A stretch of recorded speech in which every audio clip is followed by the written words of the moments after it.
Happy International Women's Month. We're celebrating it with two women who took a leap of faith, followed their spirit, and are now working their passions. The first, Cheryl Todmann, is the creative mind behind Stars of New York Dance, where she brings celebrities together from the land of Brooklyn to dance for a good cause, children in scholarship. She had worked at communications giants Essence, the New York Times, and MTV. But her spirit was searching for something more. A person who had never had a dance lesson in her life, she decided to join the praise team at St. Paul's Church, home of the Myafa in Brooklyn. And that's where we pick up the story on The Collective.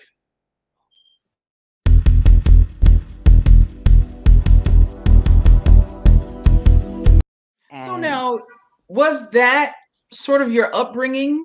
Were you someone who had been dancing from the time you were small, or did you have any experience dancing at all?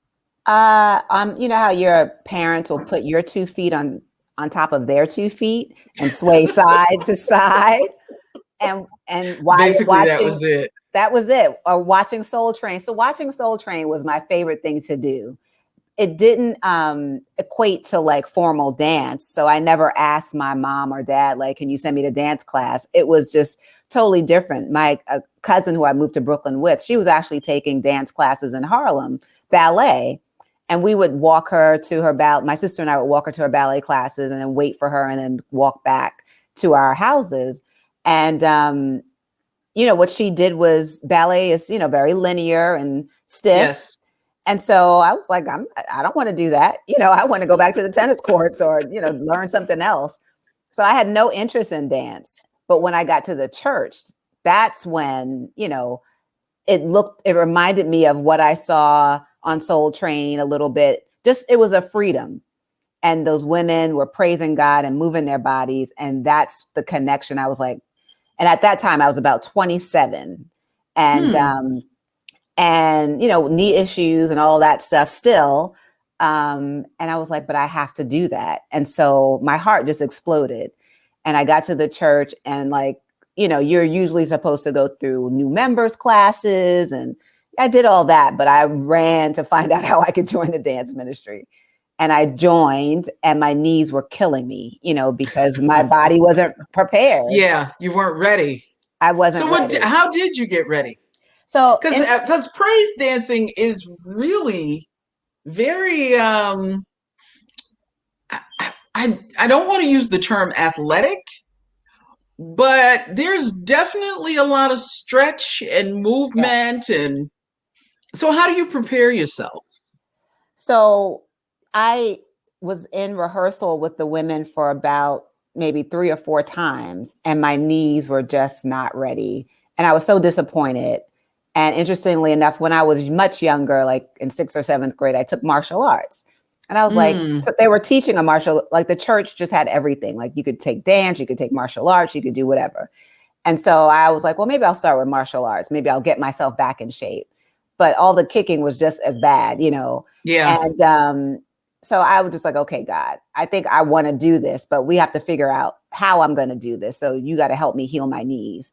And interestingly enough, a lot of professional dancers attended that church. It was, I just happened to get there at the right time, but there were people who had companies who had danced with Ailey, who had danced with so many other professional and local companies. So this one gentleman, Jamel Gaines, who has a company called Creative Outlet, he saw my interests and he was like, you just need to get your knees together, but you have natural talent. And I was like, yeah, I watch Soul Train. I watch Soul Train all the time. That was my prep. Yeah, that was my preparation. But, and the leaders of the dance ministry. So it took me some time to just do my own training. But what I did was, I was still so at that time I was working at TV Guide and, I was just so, interestingly enough, I started back slowly with the dance ministry. And everything was changing for me at work. Like I was winning awards. I was a copywriter and I was working with the sales team to help them bring in, creative promotion so that more advertisers would be in the TV Guide. Right. And all of my sales reps were making record, advertising deals. And so the publisher at the time, she was like, Cheryl, what is going on with you? All of your sales reps are, skyrocketing. And they were talking about me to her. And I was like, oh, I'm dancing. And she was like, okay, that's cute. But what is it that you're doing in your spare time that is, enhancing your writing ability and your, marketing abilities? And I was like, it's dance.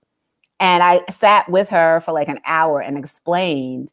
And she was like, oh my God, I can't believe that dancing has, I was like, yeah, my creative juices are just on 100. And like, no lie, she had all of us in the marketing department take a tap dance class because she was like, it was at That's hilarious. it was, and everybody was mad at me because half of them did not want to do it.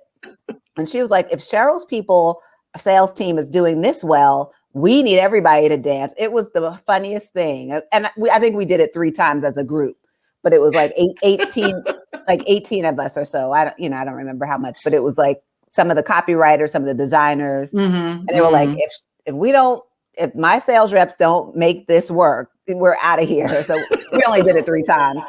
But I did win Marketing Person of the Year that year at TV Guide, which was a big deal because no one. Yeah, that's a huge deal. Congratulations. Yeah. And it was really dance. And so I realized that's what I wanted to do full time, all day, every day. Now, I didn't grow up dancing. I didn't know all the background, but I was like, I'm going to make it work. So I'm not at the advice of my family, they totally disagreed. But I quit my job at TV Guide. I became a full-time personal trainer to train myself and to learn. I was going to a gym and I was talking to the trainers all the time. And they were like, you could learn how to fix your own knees to dance. So I ended up quitting my job. Before I left, I had already gotten my certification in personal training. And I was, I signed up at the gym where I work. So the fitness director hired me and she loved me and she worked with me and, she taught me how to train others. So I started with seniors and then worked my way up to some of the guys who would never work out with me anyway. With work with women, right? But they ended up, they were like, oh, you got some skills. So, in that process, I learned a lot from them. From my fitness director, from the other trainers, and really began to heal my knees, even while working with the dancers at the church. So I learned techniques from both sides, from fitness and dance. And soon enough, my knees were like better and I could dance. So I could go to rehearsal and last. And, they started like they saw a natural gift. Even though I was nervous, when you're at a club and a party, you can dance and freestyle and have a good time. And the minute someone tells you that there's 8 counts and you got to remember something, then I started to freeze. And, they were like, no, Cheryl, we've seen you at, functions and no, just you, it's all, I'm a chronic overthinker. I've always been that way. I own it now. It's whatever, I try not to let it get in my way. Yeah. Yeah. But, so I started dancing and they started giving me more assignments. So it was like, give me 8 counts turned into do the warm up. And that turned into, I want you to choreograph 3 minutes of this dance, or this song. And so my teachers became, my colleagues.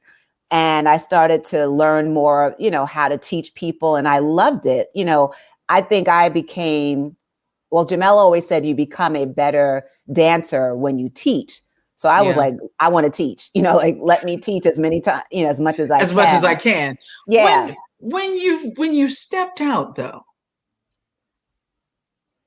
was there any trepidation or were you so confident that you were like, you know what? It doesn't matter. This is what I want to do. I would get so nervous. My teeth would chatter and it could be like 90 degrees in the building.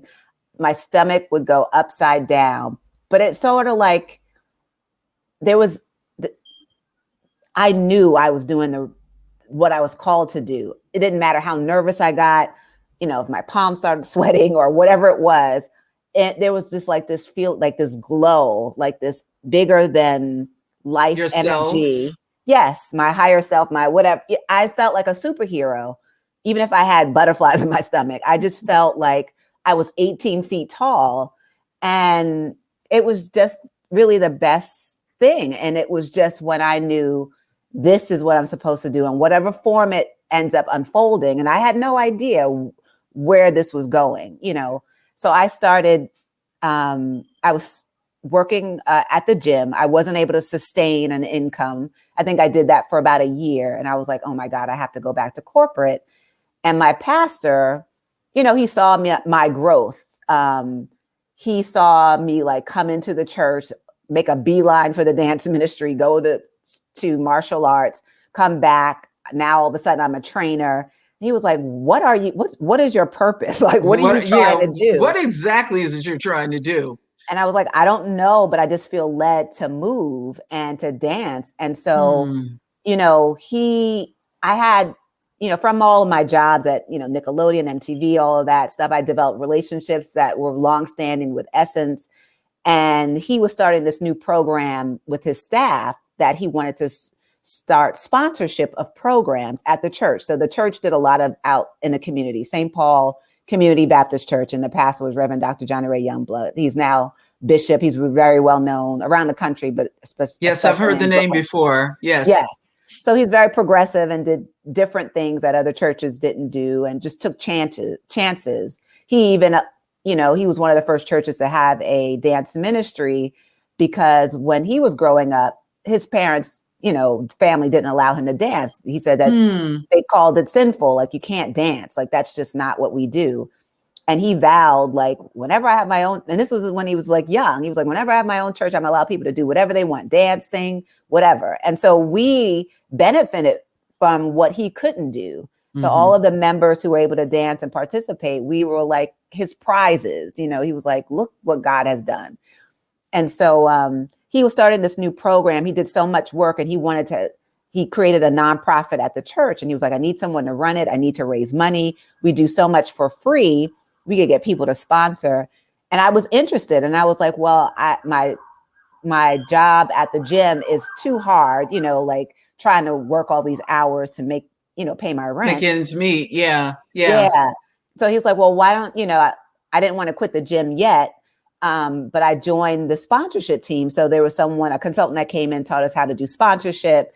It was perfect. You know, I learned all these, you know, tools of the Especially trade. because of your background. I mean, you had done marketing. Yes, yes. So, you know, if anything, this probably enhanced what you already knew. It was all part of a master plan that I had Yes, no it idea sounds about. like it. Yes. And that, you know, even as I'm saying and sharing with you now, it's like, I just see how God just was just like throwing me a bone every couple of years, giving me something new to do, which all culminated in what I'm doing now. And I still have a full-time job, but I am doing my dream as well. So I joined the sponsorship team and helped run the nonprofit while still training. And Pastor was so gracious that he, you know, made announcements like, Cheryl is a trainer at the gym down the block, if you guys want to get fit, and had some of the staff actually come and I was able to train them. They paid for sessions, and, you know, it was just wonderful. After a while, I did come on full time at the church because I was able to help raise a lot of money. I was able to, from Essence, they donated to some of our events. Danny Simmons at the time was a friend I met through Jamel Gaines at Creative Outlet. He did some like story times with like a pajama party story time at the church in the sanctuary with kids. We got Rush Philanthropic and other, Danny Russell Simmons, his brother, to sponsor it. Fat Farm Sneakers sponsored some of our stuff. My sister was working there. So I was using everything. Like, I was using everything that I knew, networking, to raise money for the church and or for our nonprofit organization and our programs. And so I was there at the church for about 4 years. And I had a little bit of growing pains. I had spent so much time in my early years, learning so many things from radio to print to TV to cable. Right. And so, the itch came again, like, after 4 years of fundraising, I'm like, but, I want to dance. And so while I was there, you know, a lot of the dance ministry productions, there were a lot of productions I, you know, started to participate in. But then some of the women would like pull me aside and like, Cheryl, we want to do some choreography. We want to do a dance. Can you choreograph it? I'm like, I don't know how to choreograph. You know, I know how to dance, but I don't know how to choreograph. And so little by little, there'd be different productions at the church and people would call me to, you know, choreograph or, you So know, how did you learn to um, choreograph? so embarrassingly, you know, in such an embarrassing way to me. But in addition to dancing at the church, Jamel Gaines had his company. I would go on Saturdays and just immerse myself in, you know, class. I take class. I was 32 probably at that time. I would take class with the 5-year-olds and they'd be, you know, they knew me from church and they're like, Miss Cheryl, why are you in our class? I'm like, mind your business. I'm learning ballet just like you. And I love the kids, but I was like, I got to learn this stuff. Yeah, I have got to do Right. this. But what I watched, you know, I watched the choreographers and I'm like, how do they remember? Like that, it was always my issue. The overthinking can cause you to not remember things, at least for me. And so I can remember 1/8 count, you know, but so I'd have to write everything down. So Jamel was like, don't let anybody see you writing things down. But that's what I did. I would teach, you know, I could do a warm up and I could do a fitness class. And then when it came time for choreography, you know, I'd say, okay, when we come back next week, I'll have some choreography. I would run home and then like have to write every step down and rehearse it so that I could teach it. And remember it yourself. Yeah. And remember it myself, which made me a better teacher and a student. But it was so hard, you know, because no one else went through all that stuff. Like I would show Jamel my log and he's like, nobody does this. And I was like, well, this is the only way I'm going to get it. And so, you know, I was working at the church. He had been working, he had his professional company. He had a Saturday program where I was taking class with the kids. And then he also worked in the Board of Ed. So he taught in the public school. So he was like, you know, you need to teach more so you can stop writing things down. You just need to do it more often. And so he put me, you know, he was like, if you want to, I can send you out into schools and you can teach. And some of those kids ate me alive. Like, you know, the 12 and the 14-year-olds, they were like, you know, they can sense your fear. Right. After a couple of weeks, I had it down, you know, and it really did help me. So at church, eventually I started my own dance program. It was like, we called it Jewel and Rock Fitness because there was already dance ministry. And Pastor was like, I don't want any drama between you and dance ministry. And, you know, they were starting to sort of not take a hiatus, but it was just a different ebb and flow. Yeah. And so my group started to grow. So it went from like maybe 15 people. We were just working out and doing fitness. And it grew to like 70 women, you know, dancing regularly with me and performing or presenting at the church on Sunday. How did that work? Because 70 people, you have to get them all in line. Everybody has to coordinate. And, you know, it sounds like a simple question. Like, what do you mean? If everybody's learning it, then everybody has the steps down. Everybody's doing it. But it's so much more to it than that, right? Yeah, it's, you know, I look back, I just know it was God. Like there's no other explanation. I didn't have the experience. You know, I was learning it on the fly every time I tried to, you know, was teaching or whatever. It was painstakingly hard coming home, trying to write everything down, figure out what song, what step. You know, I didn't know the vocabulary of a dancer, like, you know, a battement and tendu. I would say, okay, I stepped 5 times to the right. It was just, you know, very amateur what I was doing to get a beautiful presentation. But no one saw the, you know, what I was doing on the back end. They just saw what I could teach. And there was one particular night, I'll never forget it. We mostly learned in dance ministry, modern and jazz, and that became sort of easier and simple to do some basic step and choreography. But we were part of a production called the Ma'afa, which was a commemoration of. Yes, because they've done that here at Yes. Mount Airy Baptist Yes. Church in Bridgeport. So I know Yes. Mount Airy. I danced at Mount Airy, I think twice. We all came up from Brooklyn to dance there. So I know that very well. And Anthony Bennett, Reverend Anthony Bennett. Yes. About 20 minutes from New Haven. Wow. Where I am. Wow. Small world. World is small.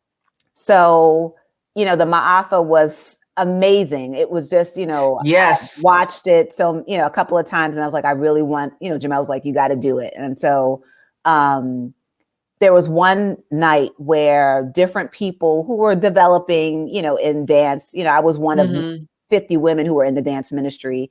And then there was men who also danced. So, they would ask us every once in a while to do the warm up. And I loved African, but I didn't know African. And part of the Ma'afa was, African. Yeah, is African dance. Yeah, there's technique, right? Yes. And there were musicians, if not knowing, we called them drummers, but they're full musicians. And so they would drum with, the African drum. And I was asked to do a warm up. And I remember, the cast was like 60 people, plus production people. And we were down in Frank Taylor Hall and they were like, Cheryl, we want you to do it. And I was like, really? I was like, this is not modern and jazz. I was like, no, we're going to have the musicians just do something.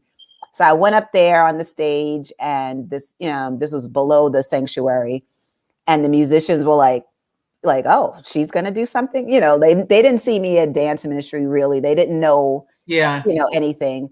They only came in, they weren't members of the church. We all knew them, but they only came in specifically for Ma'afa. And I'm telling you, it was just like a spirit that just came over. And whatever had been poured into me, the few African steps that I knew, I was able to create an hour's worth of choreography. I knew it was my ancestors. I knew it was whoever's ancestors were in the room. It was just, it was so profound that even the musicians were like, how does she know all this stuff? And it was like, I know I don't. They know that I don't know it. Yeah. And I will never forget that. That's how I know, like, your calling will find you. It doesn't matter what you're focused on. It will grab you. It'll get your attention and say, we're here and this is what you're doing. And you'll fall in love with it. If God had the desire for me to do welding, I realized I'd be the type that would have a whole production about welding. I and everybody would come and I'd sell tickets about welding. So, I mean, it wouldn't matter. I just know that's how he works. That's your calling. And that's how it works for you. Yeah, that's how I produce whatever the calling is. So, Ma'afa, was great. And so here I am, I was still at the church. I was working with Jamel. I was starting to do marketing for Jamel Gaines because I wanted to learn more professional dance. So he invited me into some of the company rehearsals and, I was able to dance for Isaac Hayes' birthday party at Copacabana. And, with some of the Ailey dancers, the biggest thing that Jamel pushed me into, like he would literally like push me into a rehearsal. And one day a door was closed. I heard this gentleman, yell, not yelling in a negative way, but like, come on, get that leg up. Yeah. And Jamel was like, oh, go in that room. And this was not at the church. This was at a school where he'd host rehearsals. And I'm like, Jamel, I'm not going in there. Who's in there? He pushed me in and I was like, oh my God, is that George Faison? And everybody in the room knew who I was because I worked with Jamel. I did marketing for them. Right. And they were like, oh my, you could hear all of them say, oh my God, because they know I don't know anything. Like they were like, oh my God, this is going to be funny. And I was like, oh, I'm sorry, I don't really belong in here. George was like, oh, yes, you do. Jamel told you to come in here. Stay right here in the front. Wow. And I was mortified because George Faison doesn't do dance full out. He's done it. So he just calls out things like Batman and attitude and da da da da and da da da da. And he's like, expects you to perform it. And I'm in the front and everyone else is dancing because they know his language, they know his style. Yeah. And he's looking at me like, what are you doing? And I was like, I don't know what to do. And I look like two other professional dancers that are in our community. So he thought I was one of them and was just like being, okay. being kind of just like, lazy or whatever. And I started crying, and it was just like, people were like, oh my God, Cheryl's crying. But nobody came to my defense. And I remember everybody who was in that second line. I remember, and I've never said anything to them, I don't think, but you know who they are. Now I'm starting to feel something right now, but they didn't say a word. And I went up to him and he was like, okay, everybody take 5 minutes. And he was like, okay, what's going on? I was like, I don't know how to dance. He was like, wait, I know you. I was like, no, I look like Lauren, or I look like, Anika. Those are the two that people always mistook me for. I was like, I really don't know how to dance. I've just been training with Jamel. And he was like, really? And I was like, yes. And he was like, well, newbie, that's what he started calling me. He was like, well, you're going to stay in this class and you're going to learn everything. And if you have to look behind you, do that. But I'm not letting you leave. And literally, it was like, I was even more terrified, but I was like, I'm not going anywhere. Right. And so it was the best thing that as well ever happened. He had a big production. It was called, I can't believe it was it was a remounting of the Amistad. And so it was going to be at in Harlem. I don't know why I'm forgetting the name of the park, but the big park in Harlem, Riverbank Park. And it was a huge mounting of an event and production. And there were like 20 dancers. Some were with Ailey, some were with other local dance companies.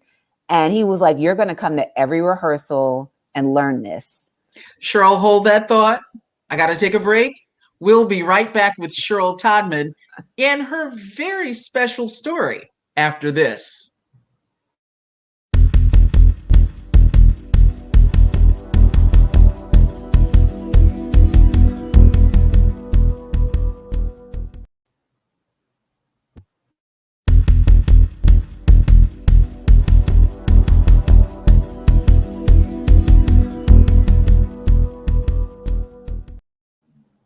We're back on The Collective with Cheryl Todmann. She is a corporate marketing exec turned dancer. And she's telling us a story where she was in the room with George Faison. And he in turn made her stay, made her stick. And now she's in a production for the Amistad in Riverside Park, right? In Harlem? Yeah, Riverbank Park. Yes. Riverbank Park. Yes. And, it was the day of the event. It was a daytime performance. I was more than like, if I could just fall and like not have to dance, that was my hope. Literally, like, can I just, something happen? Because, again, I'm the overthinker. I'm trying to remember all the choreography. I don't know if I have it. He's like, just do it in the back. Like I was going to be in the back, which I was fine with, but there were parts in the dance where you have to twirl or whatever, spin to the front. We were all over the stage. And I remember the minute that we were on stage and ready to go, it was like, I went blank, but it was a good blank. Thank God. I went blank. Whatever fear that I had was gone, but I didn't see a thing, but I did everything. I can't tell you what the audience looked like. I can't tell you what happened. I can't tell you what I did. All I knew was after it was over, I was like so afraid because I was like, I don't remember what I did. Like, I don't know if I even did it. And George made a beeline, like he was talking to some of the dancers after the performance. And I was terrified as he was coming towards me and Alicia, who was someone who was helping me learn the choreography. And she was a dancer with Jamel Gaines. And so I was like, oh my God, Alicia, I turned my back and he was like, Alicia, you did such a great job, blah, blah, blah. And newbie. And I was like, oh my God, he's going to like just be so angry at me. And he turned me around physically, like my shoulders. And he was like, I can't believe you did so well. And I was like, are you serious? And he was like, yes, you really did well.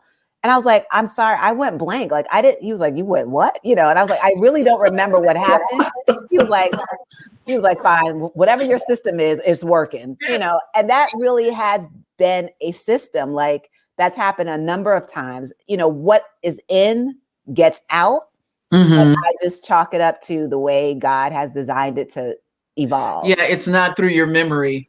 It's No. more, it's, I know this is not the correct term, muscle memory, Yeah. Yeah. but there's something in the dance that keeps you aligned. Right. Right. There's something there. Yeah, yeah, it's a higher self experience, really. And there are most performances when I was have danced, I am present. I can still feel that energy of Mm, just being in full grace.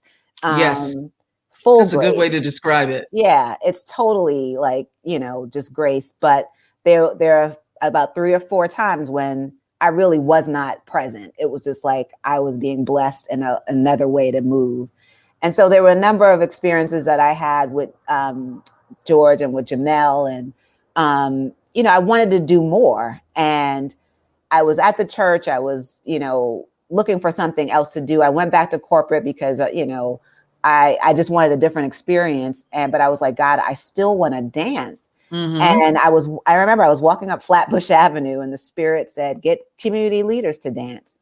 And I was like, community leaders? I was like, well, what, put them in a room and point their foot? Like, what does that mean? And it was like, maybe that was 2003. Uh-huh. And that was after. So I mentioned that I had this Jewel and Rock Fitness dance program. I had another very unique experience that I can only chalk up to God. A friend of mine from Syracuse had no idea that she was part of the Michael Jackson fan club. She was like a president or something of his fan Yeah. club. Had no idea she worked with him or was an intern. She called me and said, oh, Michael Jackson is doing a fan club promotion event at Webster Hall in Manhattan on blah, blah, blah day in 2003. And I know you work with a dance company. I'd love for you to, have your dancers dance. And I'm like, well, it's not my dancers. I'll ask the dance company. She's like, no, but I remember you were doing something at your church. And I was like, no, we do church dance. We don't do Michael Yeah. Jackson stuff. And she was like, no, I want you, and you can get whoever else, but I want you and your group to dance. And I was like, oh my God, Dorcas, like I'm not. And it was like she was taking no, wasn't And I was taking, going to say, it sounds like she was not taking no for an answer. exactly. And so, I was like, God, is this like, am I supposed to do this? And I was like, well, it's fine. Because fan club events, the ones that I had been to in Manhattan, it's the fans and it's the Yeah. impersonators. The person, Yeah. the star is not there. So I was like, okay, I'll figure something out. Got a group of 20 of the women. We found one of his songs, Get on the Floor and Dance with Me. And, we created some choreography, which, I loved it. I was like, oh my God, I really felt like I was learning this Yeah. choreography Yeah. now, knowing. And they loved it. And so we got our little glitter shirts and we got our black leggings and we were all excited. No And glove. yeah, some of us had gloves, but not all of us. And, it was the Jewel. So Jewel and Rock Fitness, in addition to teaching women, I started teaching men as well because they love what the women were doing. So Jewel and Rock Fitness came and supported, but it was mostly just 20 women and a few young girls. There were 3 young sisters who danced. They were like 4, 5, and 7 at the time.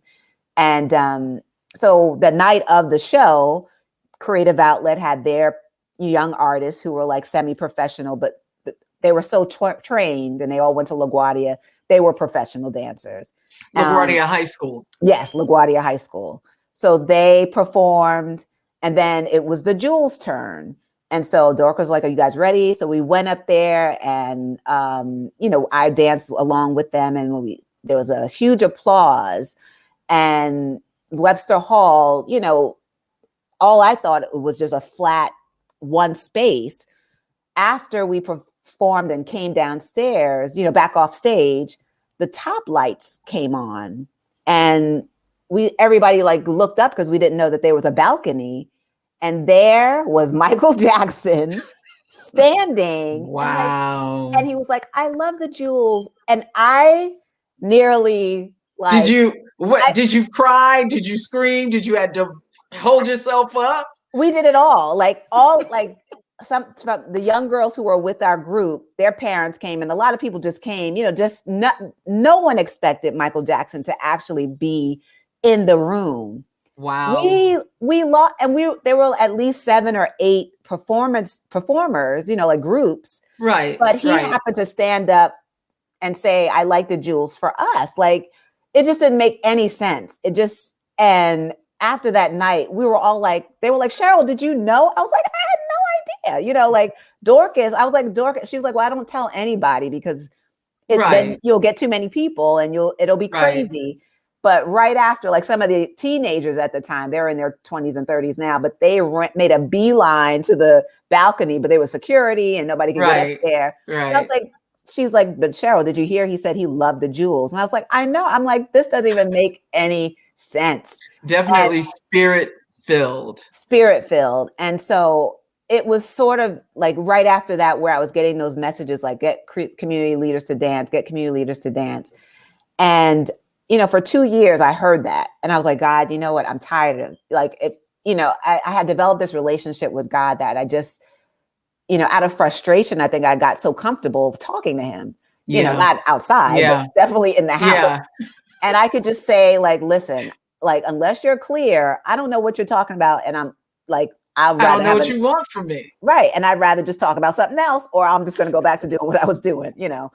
And there was one more time where that voice said, get community leaders to dance. And I was flipping the channels. And I ended up on channel 7.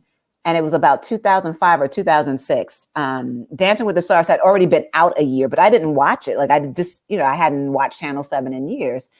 And I had flipped and I saw it come on. And I was like, oh my God, what is this? And that voice was louder than ever, you know, still small voice, but it was like so clear, get community leaders to dance. And I was like, that's what you want me to do? I didn't have any event experience. I was still learning to dance. You know, I was like, I don't know any stars, you know, Susan Taylor's the only person that I know, like, you know, and it was like, there was such a force like saying, you're going to do this, like, you're going to do it. And where'd you begin? Once you saw it, where'd you begin? So I'm a very visual person. So interestingly enough, I had to start with the logo. Like, I was like, what? Wow. I was like, I had to think of a name and I had to start with a logo. So before I even called anybody or asked anybody or even figured out like partnerships and, you know, not only partnerships, sponsors, but also like who would be, I didn't know any of that. I didn't do production. So at Essence, we did like PR events. Right. Right. So I was like, I need to see what this is. So I actually wrote these different names. It was like Dancing with the Stars of New York or the Star. It had the last name I got was the Stars of New York Dance, which is the name of the event. And it was just, I called a designer that I knew from Essence. And I was like, I need a graphic designer. I need someone to help me figure something out. And actually where I was working was a nonprofit organization and we had an in-house designer and, you know, totally inappropriate. Like you're not, you know, so after, you know, we'd talk during lunch, I'd share my ideas and they're like, Cheryl, I really, you know, I can't do this, but I know someone who works at a college and maybe some students can do it. So downtown Brooklyn, I forget if it was City Tech, but there was a teacher I met and she was like, I'd love to work on this pro bono. And I was like, that's my favorite word. Wonderful. Yes. So she just loved the idea, which wasn't even fleshed out. So I just she created a logo for me, which is not the current logo, but it was just a start to help me like pray on it and just like figure out what it was.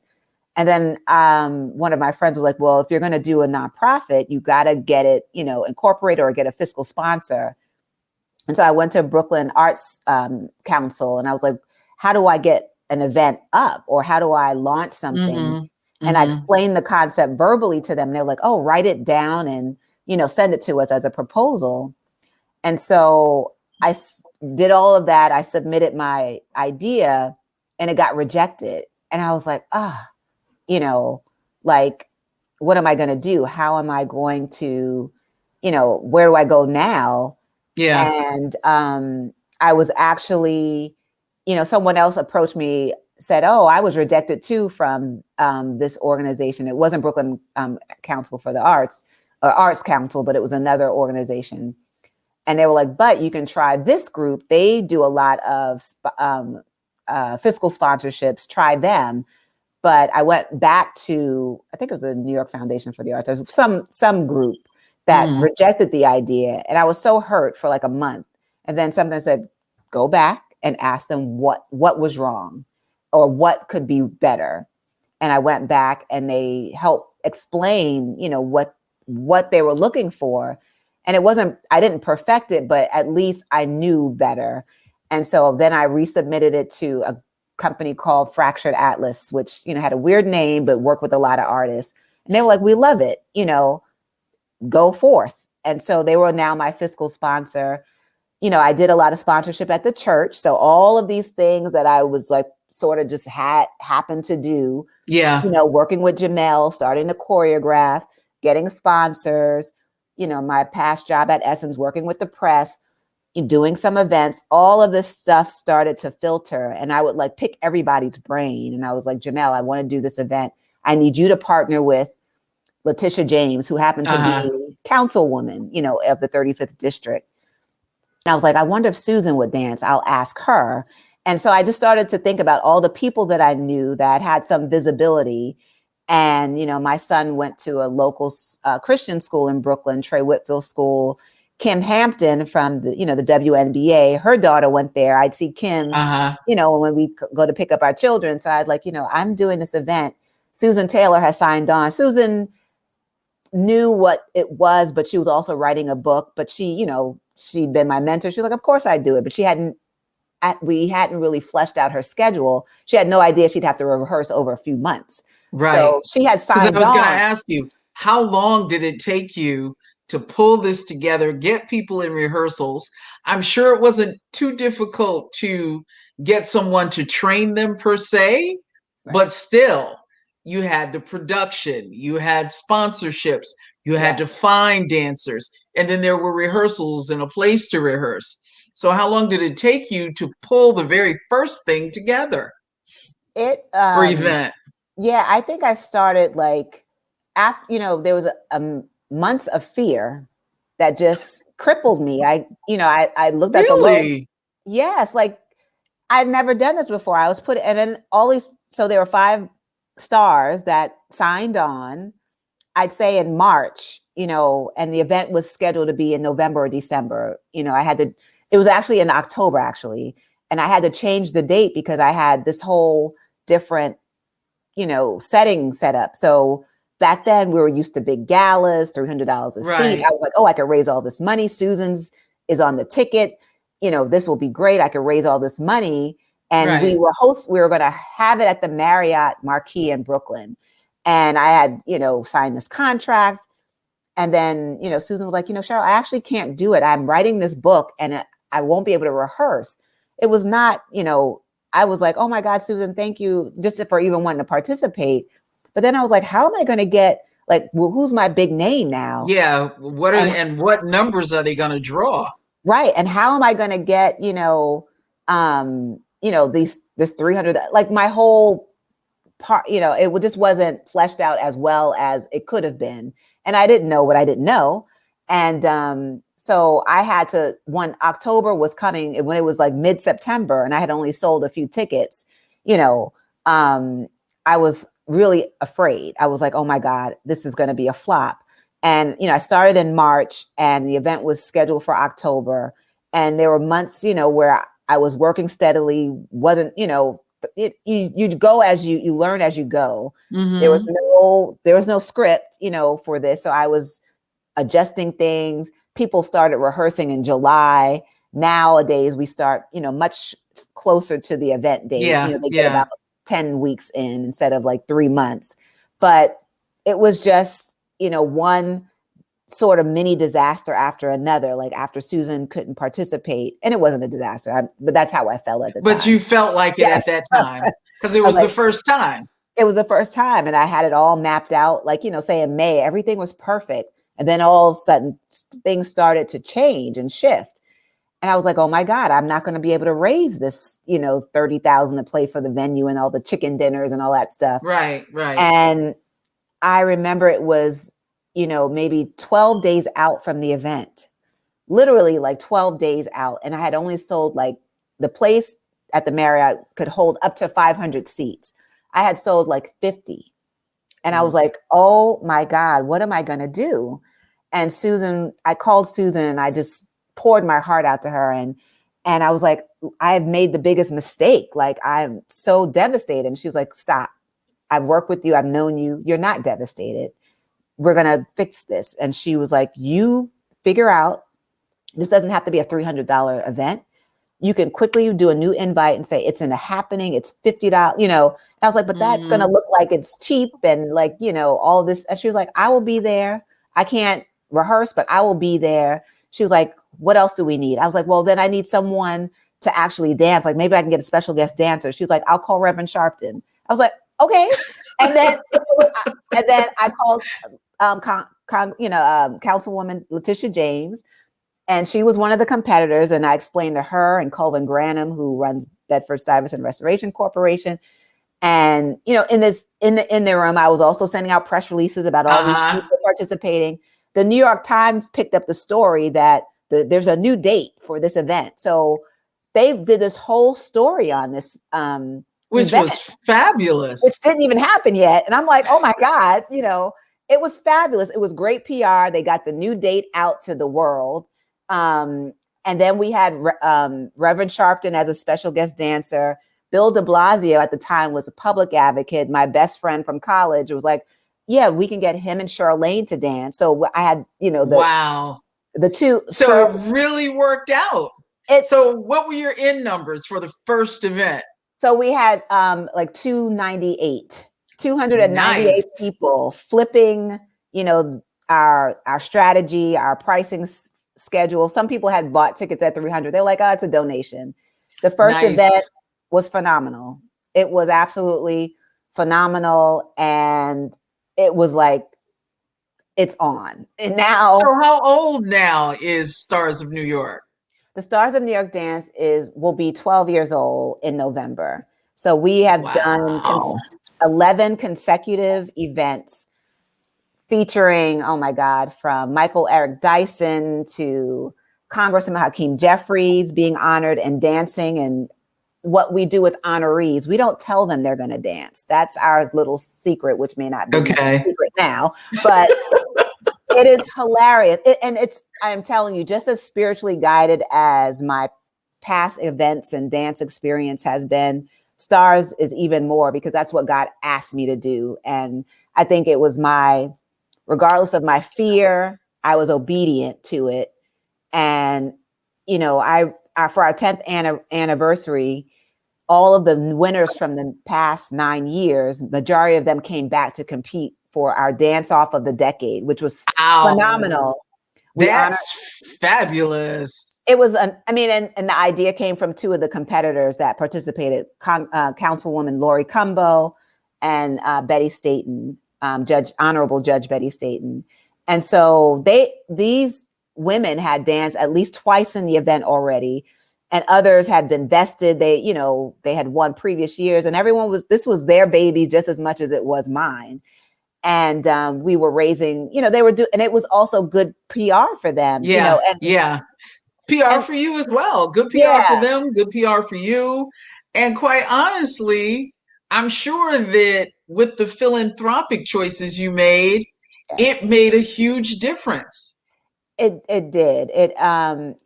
We were able to then start to promote the children who, won scholarships, and it was no longer a PR stunt. Not that it ever was.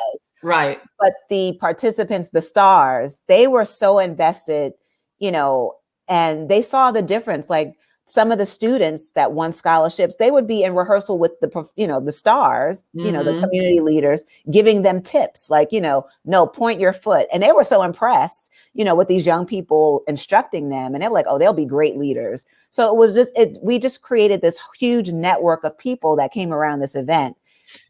And and it seems like it was a win-win for everyone, right? Absolutely. So how did COVID affect you? So again, I had no plans of doing an event once COVID hit. But that little nudge from higher up, was like, you're going to do something. And I was like, okay, God, what I can't possibly get people to compete. That wouldn't be safe. And he was like, why don't you honor some of the artists? And I was like, oh, okay. There was artists who perform with us year after year. Not only we have dancers, but we have spoken word artists that help us salute the honorees. So Jamel Gaines was one of the honorees, Melissa Vaughn, who has served as a judge and has a whole professional company. And then Jennifer Fallu, who is a spoken word artist. She's been in film and just so much. I honored them and just really was able to actually highlight and showcase their work over the past 10 years, their participation in the event. And in turn, some of our honorees honored them. So they gave video tributes like Congressman Hakeem Jeffries, Susan, now Attorney General Letitia James. They all shared video and fun messages and clips. And we took some of the old clips of, some of the honorees like Brooklyn Borough President Eric Adams, who only thought he was coming to sit down and get honored when he was pulled on stage and was doing the stanky leg, which is like a viral video that popped up last week, again, as he's running for mayor. So we have all of these moments and memories that we just continue to share. And so the 11th annual was just another night where we honored 3 very big artists. We get funding from the Charles Revson Foundation, and AARP was our 2 sponsors that last year. And they helped us be able to award on screen live, 5 dance scholarships to youth. So we had 5 students who learned that night while they were in our virtual audience on Zoom that they were scholarship winners. So the magic of what we do on stage was replicated virtually, and it was amazing. And Errol Lewis of New York One is our host every year for the past 10 years or 11 years, I should say. And so it's just always a great show. Got 4 minutes left. What is it that you want the public to know about Stars of New York Dance? 3 things. One, that we are always looking for community and visible leaders to take a chance and give children a chance to dance. We love working with, I was a non-dancer, and everything changed. So we love for people to just consider participating with us and, visiting our website, starsnydance.org, and signing up. Maybe you want to be a dancer. 2, we do all of this for children. Dance is more than just an art form. It literally changed my career path. It changed my life. I was supposed to go to Duke and get my MBA. I stayed and went and did the Ma'afa, and now I have a whole new career and purpose that I never dreamed of. So are you considered a choreographer now?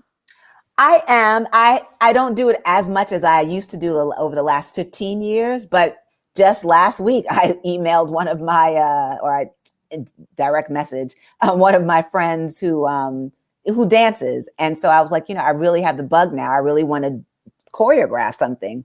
It's been a little while. But yeah, I've done like a big piece to Shaft's soundtrack, which everyone, loves, and a couple other things. I still consider myself a student, but I can say, yes, I'm a choreographer. So if someone wants to get in touch, they want to dance with the Stars of New York? Yes. Or someone wants to sponsor you or tickets, what can one do? You can email me at Cheryl, CHERYL, at starsnydance.org, or you can just go straight to our website, starsnydance.org, and there's a form there you can fill out, or you can visit us on Instagram, and it's at starsofnydance.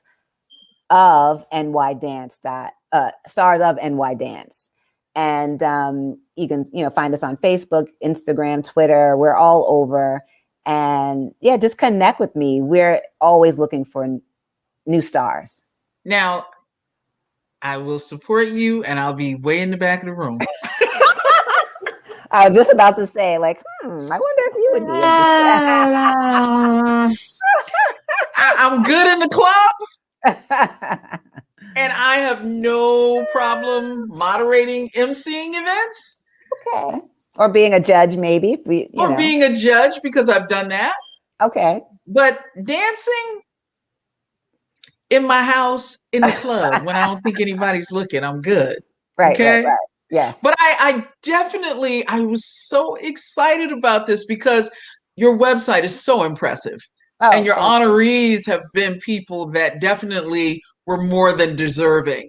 So Yes. this was fun. And when we get close to you doing it again, I'd love for you to come back. Yeah, I would love to. Thank you so much. I'd love to. This was fabulous. And I so look forward to the next event. What time of year? Are we talking November? Yeah, it's usually November, December, closer to November, Thanksgiving time. Okay. All Yes. right. Yeah. As my child is now a resident of Brooklyn, so it even gives me more reason to come and visit. Absolutely. Cheryl Absolutely. Todmann, thank you so much. Thank you. Stars of New York Dance. It's a fabulous, fabulous idea going into its 12th year. And Cheryl Todmann is its founder and organizer, and she's a dancer. Yes. Thank you for being on The Collective. This has been The Collective on WSME Enlightenment Radio. How you doing?